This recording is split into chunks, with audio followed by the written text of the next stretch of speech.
Hello दोस्तों, MD Gurukul में आपका स्वागत है। तो वर्णमाला में हम आगे बढ़ते हैं। देखिए आज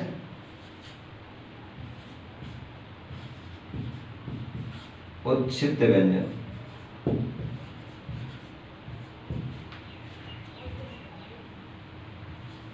क्या होते हैं?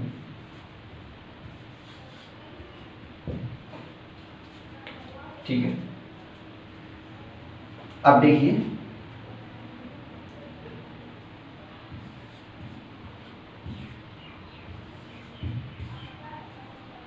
इनका उच्चारण मोह के किस स्थान से होता है। तो देखिए दोनों ये मूर्धा से बोले जाते हैं।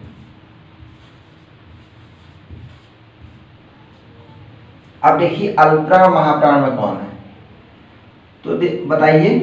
डा डा अल्पप्राण है या महाप्राण? बताया था मैंने पहले, आपको देखना पड़ेगा जे किस कॉलम में है।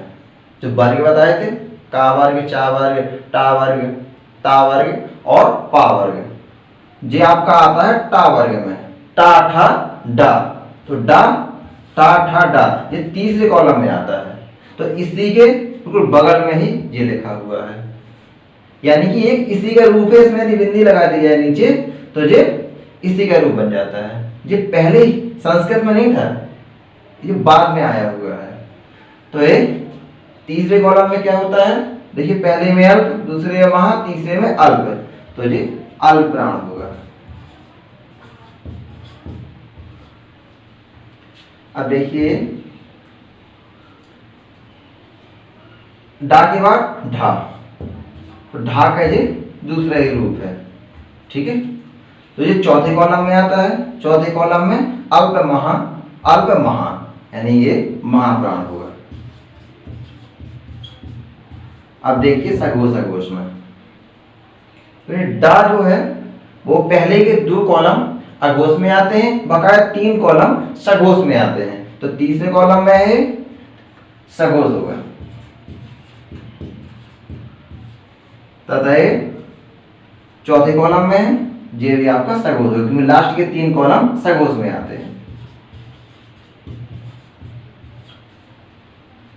ठीक है, अब देखिए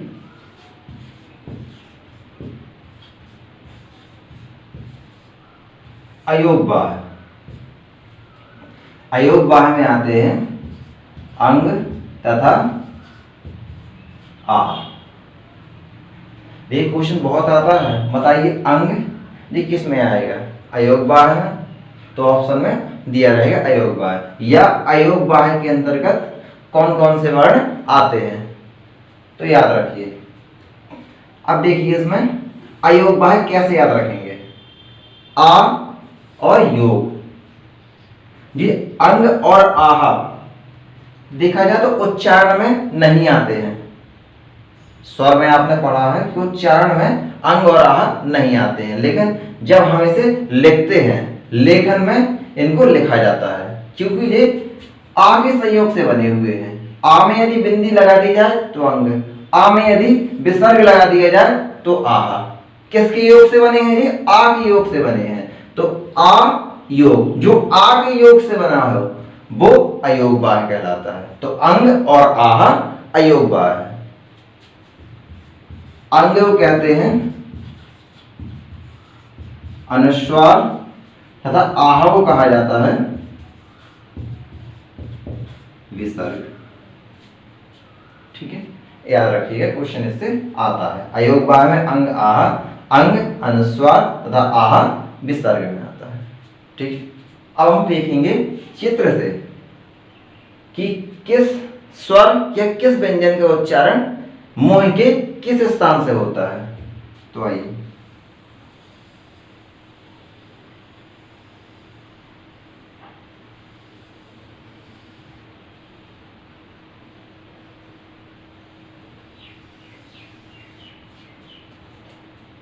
देखिए, यहां कंठ होता है, यह है कंठ। यहां से वायु उठती है और इस प्रकार से मोह के द्वारा बाहर निकल जाती है। यहां कंठ हो गया, यह आपका कंठ वाला एरिया है। इसके बाद यहां तालु,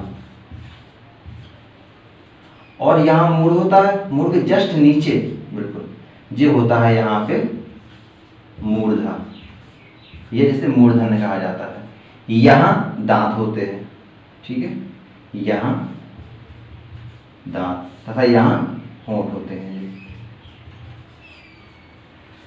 अब देखिए कंठ से कौन कौन से वर्ण बोले जाते हैं।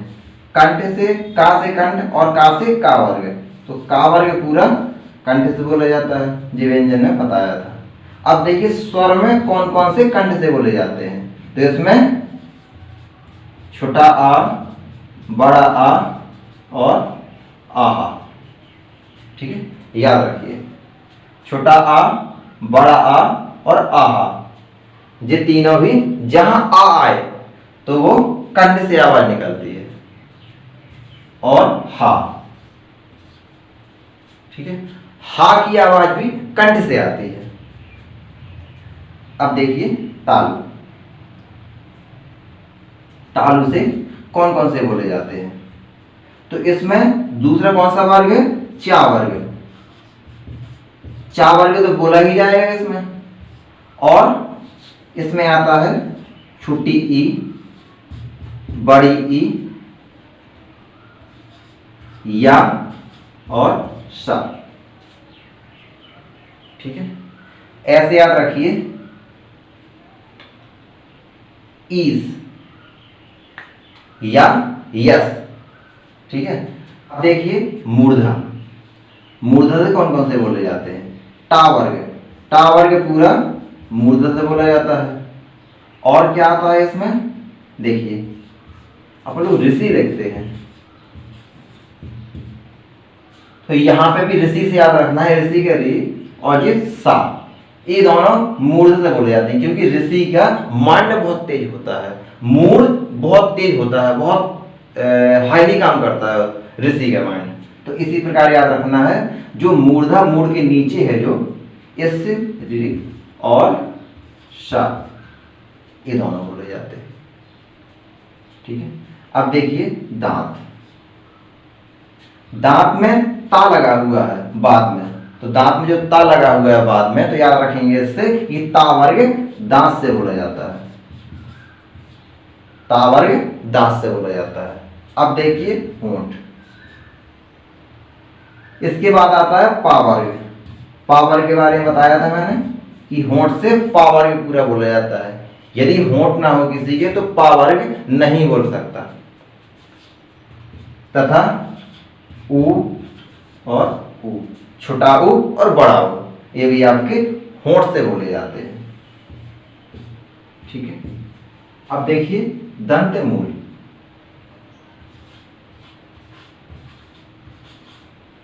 दंत मूल, दंत मूल मतलब दंत का मूल, मूल मीन्स होता है जड़, जहां पर दांत लगा हुआ होता है, तो उसे कहते हैं हम मसूड़क, ठीक है। तो इससे कौन सा वर्ण बोला जाता है, देखिए इसमें मसूड़ा में सा लगा हुआ है, तो सा मसूड़ा से बोला जाता है दंत मूल से। तथा इससे रा और ला, रा होता है लुंठित और ला होता है पार्श्विक व्यंजन, याद रखना। तो दंत मूल से तीन बोले जाते हैं, कौन कौन से, जो तीनों बहुत सरल हैं बोलने में। तो सरल में कौन कौन से आते हैं, सा, रा और ला, ठीक है, ऐसे याद कर लेंगे। दंत मूल से कौन बोले जाता है, सरल, सरल वर्ण बोले जाते हैं, सा, रा और ला। अब देखिए ये हो गया।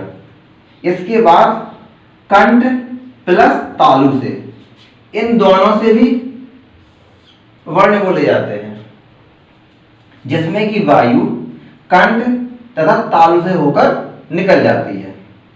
अब देखिए इसमें एक आ बोला जाता है तथा तालु से ई बोला जाता है। जब आ ई मिल जाते हैं तो ए बनता है, और आ ए बनते हैं तो आय बनता है, ठीक है। तो आ और ई मिले, आ और ई मिलने से ए बना, यानी कि कंठ से बोला जाता था आ, तो इसमें कंठ का भी प्रयोग होगा, और ई बोला जाता है तालु से, इसका मतलब इसमें तालु ही प्रयोग होगी, तो ए और अय ये कंठ प्लस तालु दोनों से बोले जाते हैं। ठीक है, ए और अय। अब देखिए कंठ और होठ से, देखिए कंठ से आ बोला जाता है तथा होठ से ऊ बोला जाता है। जब ऊ और आ, ऊ आ मिल जाते हैं, आ धन ऊ, तो बनता है ओ, और आ और ऊ मिल जाते हैं, बन जाता है आओ। ठीक है, तो आ कंठ से बोला जाएगा और ऊ होठ से बोला जाता है। यानी जब हम ओ का उच्चारण करेंगे तो कंठ का ही प्रयोग होगा और होठ का ही प्रयोग होगा।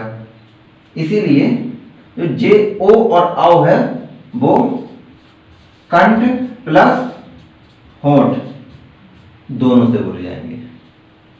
ठीक है, अब देखिए दंत प्लस होठ, दांत प्लस होठ, इन दोनों से कौन से वर्ड बोले जाते हैं? इसमें आता है वा। वा का उच्चारण दांत प्लस होठ से होता है। ठीक है, तो याद रखेंगे। अब देखिए कुछ वर्ण ऐसे होते हैं जिनमें की वायु मुंह के साथ साथ नाक से भी निकलती है। बिना नाक से वायु निकले हुए उन वर्णों का उच्चारण नहीं हो सकता है। तो इसमें कौन आते हैं? ये पूरा पंचम वर्ग आता है। पंचम वर्ग में यानी कि नासिक के व्यंजन,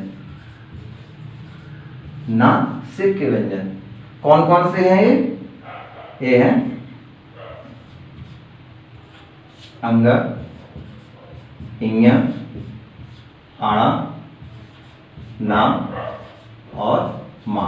याद रखिए, नासिक के व्यंजन कौन से हैं? अंग, इंग, आणा, ना और मा।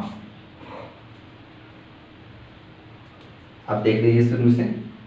कंठ से बोला जाता है का वर्ग, इसमें आ, बड़ा आ, आहा और हा। तालु से बोला जाता है चा वर्ग, इसमें ई, बड़ी ई, या और सा। ठीक है, चाहे ई से याद रखिए चाहे ई या से याद रखिए। ठीक है, इन दोनों को आप याद रखेंगे, याद आ जाएगा। तालु से ई, या और सा बोला जाता है। अब मूर्धा, मूर्धा से आपका बोला जाता है टा वर्ग तथा ऋषि से याद रखेंगे हम। ऋषियों का मूड बहुत ज्यादा एक्टिव होता है। तो ऋषि में कौन कौन से वर्ण यूज होते हैं? रि और सा। तो ये दोनों मूर्धा से बोले जाते हैं।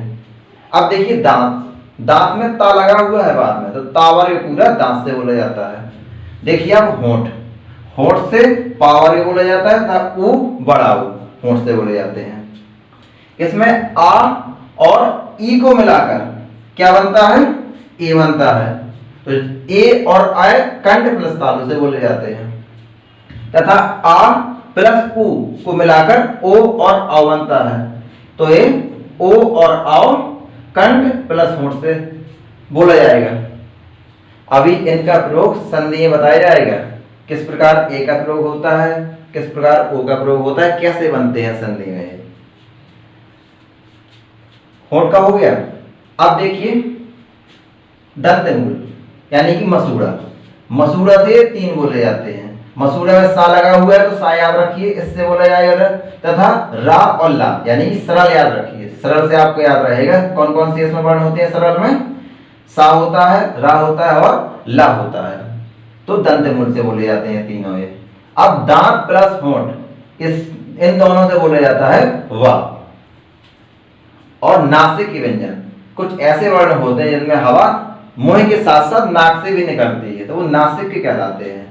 इसमें 5 आते हैं। 5वां वर्ग कहलाता है अंग, इंग, आ, ना और मा। आज के लिए इतना ही। जिसने भी सब्सक्राइब ना किया हो चैनल, कृपया इस चैनल को सब्सक्राइब करें और बेल आइकन दबाएं, जिससे कि आपको वीडियो का नोटिफिकेशन मिलता रहे। तो अच्छा लगे तो लाइक जरूर करें। धन्यवाद।